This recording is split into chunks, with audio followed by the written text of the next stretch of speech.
Up on 3, 2, 1. Hey, everybody. Sorry, that little angle, you know what I'm saying? We got VSA Chucky in, I would say the building, but in the car. What's good? Yo. What's good? Hey. Hey guys, I'm freaking super excited for this podcast because it's been long overdue. I got pregnant. I kind of fell off the face of the earth. And I was like, bye guys, I'm leaving. I'm just disappearing for a little bit. But you know, it's needed. And we got VSA. He's a fellow Chicano, so that's why I'm really excited. Because let's say, I'm trying to remember when we first met. I think I knew you first just because I knew you were nominated as Latino Artist of the Year. Yup. So, that was super exciting for 2023, right? Yeah, 2023 and 2024. And 2024. And 2025. Hey, manifesting. No, for real, though. I can see it. Like, stream, go look out for VSA Chucky. He got hella views on YouTube. I was like, what, bro? Like, the algorithm and the music's good. Like, it's not just finessing the algorithm. Yeah. So how do you do that? Well, I all started in high school. Like, I started building my SoundCloud. And then, like, when COVID came, I would drop, like, every single week. And then people were tapping in, whatever. Like, I still ain't putting no music on all platforms. And then once it hit, I believe it 2022, when I started putting out my music on all platforms, I started like little by little, my audience from SoundCloud started transferring over there. And then obviously over time, like, I started doing more shows, because 2022 is when I started taking it more serious and doing shows. So it really expanded that audience to a not local level, but like really expanding, you know? No, I really do feel that, like, hearing the performances rather than hearing it like in the car or like on your headphones is different, because then you kind of connect with the artist and you can feel their energy, and it's just like a whole nother level, and it sounds different. That's right. It sounds different when people perform, especially when they're good performers. Like, you're just like, whoa, I didn't know he really said that until like, because like I feel too that artists will emphasize certain lyrics because, like, obviously, like, their lyrics could have been made like years ago, but they could be going through the same thing, but in different parts of the song, so you emphasize it a little more, and it just makes it so cool. And like, me personally, that's why I do the podcast, because I like to know the mind of the artist. Like, why do you do what you do? Like, how did you get into music? Well, I never really wanted to do music in the first place. Wow. Y luego?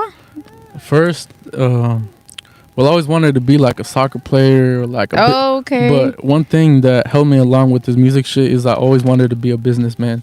So like applying that business aspect to the Mexican? music, like, it just went crazy. No, for real. I'm like, typical Mexican, of course.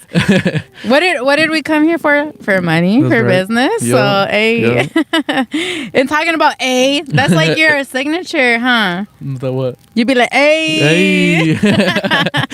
Not for real. But it's literally what we say. So I'm like, I love that you also have it like a staple in your music. It's pretty dope.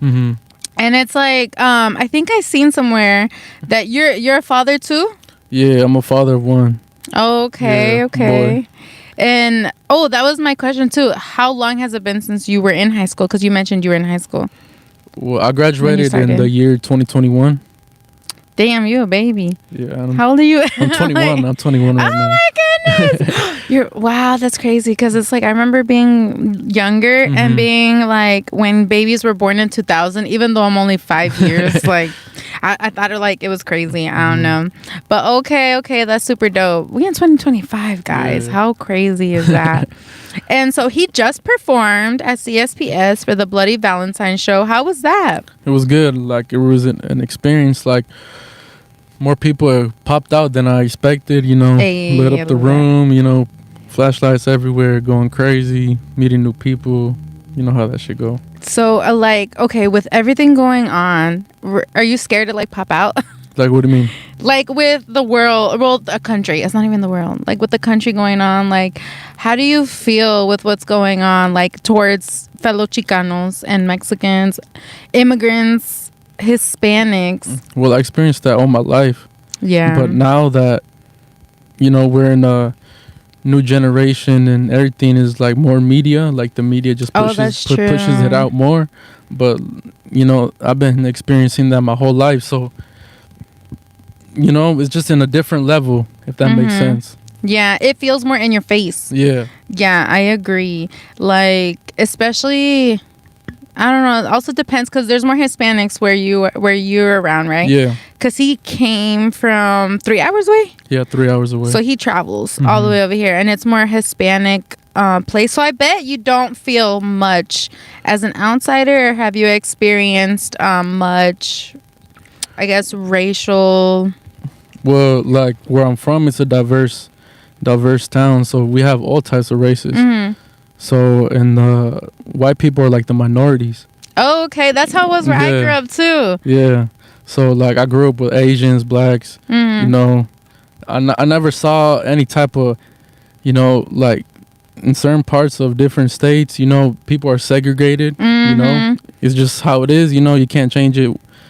And then when I started seeing that, like, oh, okay, well, this is how it is. This is how they think. There's nothing I can change. Right. But, Yeah. It's just like you said, like social media makes it more in your face, especially since you're not around it as much. Like me, I live on the outskirts of around here, and it's kind of scary because since the last 4 years, people were over here with their Trump flags just cruising around, and I'm like, so you don't like me though? I mean, they probably do. I don't know, like not to get that political, but at the end of the day, it does affect our people, and it is in our faces. Yeah, but don't get me wrong. Like when I started like traveling and doing shows, like I started not experiencing it, but seeing it more. Because when I grew up, I never saw race as a divided thing or a hate, between each other. It was just like, oh, we're cool, like we united because we're minorities. But when I started traveling and doing all these shows, like you don't feel like I wouldn't say an outsider, but you just see for yourself. You're just self-aware. Yeah, that's true. You start to realize like. That's actually what I said not too long ago, like before all this, is like sometimes when you feel the energy of somebody else and you're like, damn, why were they mean to me for no reason? And it's like, oh yeah, I'm brown. And not saying I forgot that I'm brown, but I forgot people can treat people differently based on the way you look. And that part was wild. And I'm assuming like that's kind of what you mean. Like you kind of forget that other people could treat other people less than just because how they look or how they speak, or just like the typical stereotype that they have, Yeah, the ideals, the prejudiceness. And there's I honestly believe there's a little bit of prejudice in everyone because like the 60s weren't that long ago when civil rights came on, so that's being taught still through generations just naturally. Like my kid will come home and he's a minority, like he's like the only Mexican in his class, and he'll come home and start telling me stuff, and I go, what did you just say? That's racist. And he's like, how? It's funny. And I'm like, no, that's racist. I'm teaching you how to realize that that's racist. But those kids, because he's like, should I stop talking to them? I was like, it's not their fault. It's their parents' fault. Their parents. But they're also probably thinking it's funny and they know it's racist. But at the same time, like for some other races, it's the first time seeing Hispanic or whatever. True. So like they already have a stereotypical idea in their head. So when they see one, it's like, oh, he might be this, he might be that. So, there's nothing really you can change. It's just how the world is. But at the same time, you just got to, be positive and make a change for real, Yeah. So have you went to any protests? No, actually, there hasn't even been in my town yet. Oh, really? But there's been around. Yeah. I think there's been a few around here too. I haven't went to one because the kids, and I have to think about like if it gets crazy. Nah, but I fully support it. Like my parents came as immigrants, Like my first language was Spanish. Like I ain't know English till the second grade. Like Right. like I come from a family of immigrants, so I know how it is. Yeah, and he speaks about it in his songs too. Yeah. And freaking you saw Lil Rob. Yeah, Lil Rob. I was like, oh my gosh, he is such like a, what would you say, like not an idol, but he's like, such. He has a Chicano imprint for real. Yes, there you go, and that's dope right there. Hell yeah. And I see that they do a lot of things at La Familia nightclub. Shout out to Ron, Yeah, and shout out to y'all. And they do a lot of stuff with bigger artists and a lot of Mexican artists Hell and yeah. everything. They're good people. Yeah. And see, like, Mexicans doing it out here. Yeah. You know, like anybody could do it out here. This is supposed to be where you're supposed to make dreams and things come true. The American dream might not be the same as it used to be, but now it's more colorful. Yeah. Everybody has their own version, There you go, for real. And so, that being said, you do talk a lot about, obviously, your culture because it's a part of like how you grew up and your story. See, my baby's in the background too. But just like that, like what, since you said you were into music, what brought you to doing music? Well, like my whole life I've been listening to corridos. Hey. So that's all I listened to, like strictly. And then I was like, I believe like third grade. Like third grade when I got my first CD. I don't know if it's third grade or fifth grade, but I bought my first CD and it was a Lil Wayne CD. Damn, we sound so old. CDs. Keep going. And then I fucking had like a CD player that my dad had. And I put that shit. I was like, yo, this shit hard as fuck. Hey, I love that. And then I fell in love with the rap game, And then I kind of got distant from the rap because all I listened was to corridos, all just Mexican music, because that's all I was around with. Right. And then, but I still was keeping in touch with the rap game, But then it was like freshman year. I'm like, I started seeing like all these SoundCloud rappers pop off, like. And then I seen like they can do all this shit just by recording in the closet, and that's all I have, just a closet and a mic. You feel me? And then went crazy. That's where you guys can start. Like I've seen so many people like right now how we're in the car. Like yes, I have access to a studio. Yes, we could be in the building, but I was like, you know what, I want to give this a try. And like we're also like on a time limit, so sometimes you gotta do what you gotta do. Facts. At the end of the day, you can have a conversation in the car, and sometimes the conversations in the cars be the best ones. Yep. Like, you guys ever went on a drive with your homies and you're like, damn, I don't know that about that fool. That was deep. Road trips be the best, especially like with family and stuff. So here we are chopping it up with you guys. Hell yeah. But like I had a bunch of questions on my phone, but I'm using it. No, it's just crazy to think about like how you said you wanted to be a businessman. When did you realize that you could rap? Well, you start being like A, B, C, D.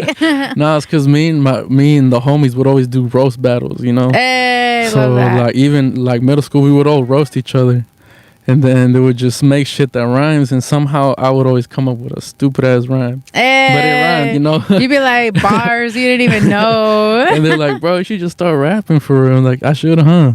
And then it was just like that. I just came up with rhymes just like this, but obviously they weren't the best at the time. But I could put words together. If that makes sense. Because also too, like when you were a kid, you also had much of a vocabulary. Yeah. And then so that's so dope. I tried it.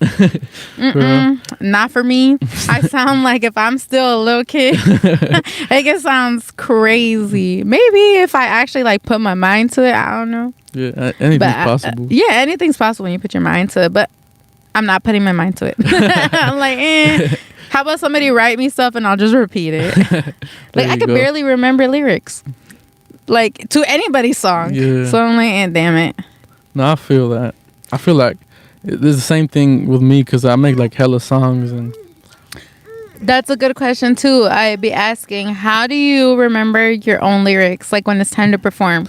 Well, like I practice, like I make up my own set list, and like más o menos, like I make myself an idea, and then I just practice it, and like, and then when it's time, and then everything flows out. Hey, okay, so that's another thing too. It's like it kind of comes naturally because you're already in the mood, like in the mode. There you go of it, and it just like comes after another because it's already like set in your brain since you're the creator. Yeah, facts. But I feel like I would forget my own lyrics. I'd be like, damn it, I haven't fudge. What was that again? And then just like, I don't know, do something dumb on stage to entertain people.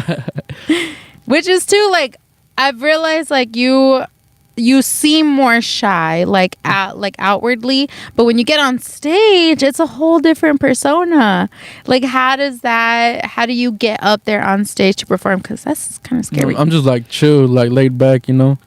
And then I don't know what it is. I even question myself that all the time. That's kind of cool. Like the alter ego's like BSA in this B, like yeah, like when it's time, and then I don't know, something comes out of me. I don't know. Oh, I love that. The performer, literally. Damn, that's so cool. Because I've tried to like picture myself performing because I have a song. Well, our song, mine and Tone's song, and you guys. Shout out to Tone. They just put out a song. Go check it out. Right. Hey, it was dope.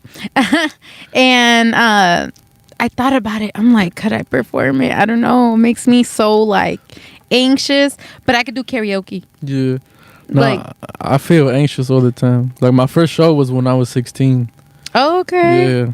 So I felt like all these fucking emotions and shit.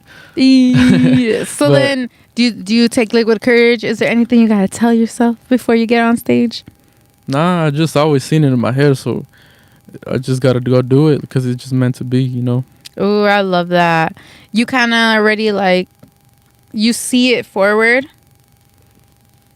Like you see yourself doing it already, so it's just like an automatic thing. Yeah, like like certain things are just like I see it in my head, and like it don't matter how long it takes. It could be years, months, weeks, whatever, but it's gonna happen, you know.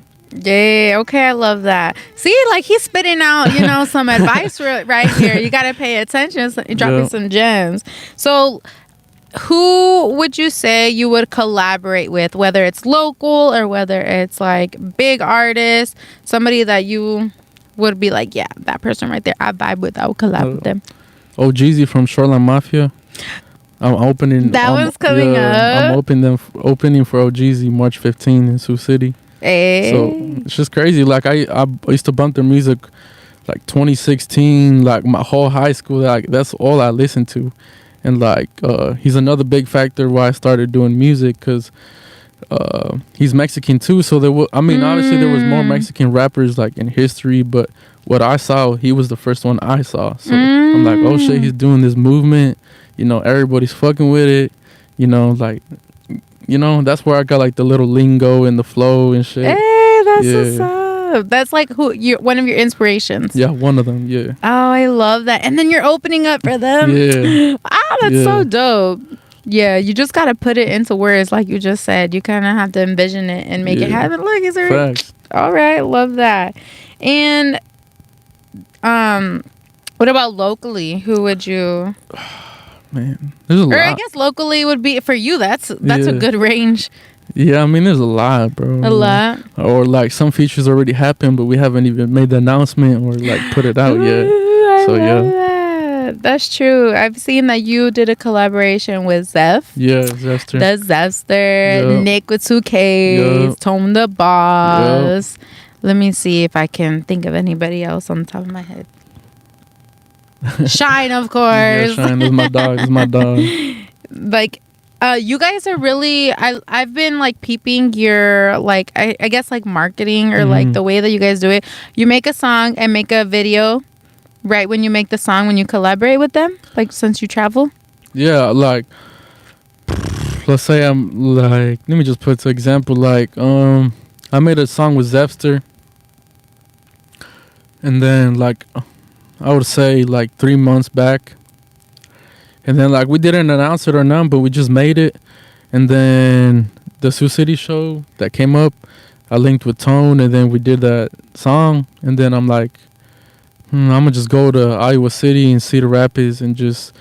So we shot 2 videos the same day. One with Zepster, one with Tone, and then we just put it out.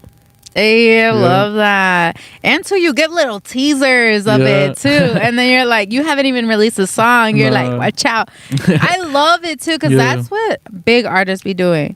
And that's what I'm noticing is you got to look at how the big time artists do it. How they market is how we're supposed to be marketing. Yeah, you just got to take notes. Like you can't, if you can't beat them, you got to join them, Yeah. Yeah. And sometimes you got to join them first. Yeah. You gotta know their ways. What do they say? You gotta make the friend the enemy the friend, or what do they say like that? Keep your enemies close. Yeah, maybe I was looking more backwards. Don't make the enemy your friend. Don't be fake, but keep your enemies close. And what artist would you say that you sound like most, or that you're most like? I really don't know. Like, well, what people tell me, like, they say, oh, it's like they give me this like West Coast flow, like, typical Chicano shit. Or like they say I sound like. No, I'm just kidding. Nah, but it's because my family's from Texas, and I was just born here in Iowa. So even though my family's from Texas and I go to Texas like almost every year, what really inspired me was the West Coast. So like, or the West Coast, that's really what inspired me like to do music. So when I perform, like, like my first time performing in Cedar Rapids, Iowa City, like, oh bro, you sound like Strong Like Mafia, or they sound like Blueface. I like Blueface. Like, damn, because it's not normal, it's different. So that catchy. Yeah. Yeah. But that's why I'm like Blueface. Like I don't see it. I don't see it either. But shit, fuck it. I guess it's the flow. Something triggered in their brain. But hey, he even too, like, even though he can be like kind of, I don't know. I found out about Blueface when he started coming up. Like with was it Tatiana? Oh yeah, even before that. Buzz down, Tatiana. Hey. Nah. Even before that, but he has a good marketing. Like, you got to think about that too. Like, even if some artists suck that are big time, think about how they got there. Yeah, you got to think about their business. See, so you are a businessman, even with being an artist. You got to know the business part of it. Like, the end of the day, the music. I mean, you can do music for fun, but if you're trying to take it to the next level, like, it's a business. So you gotta.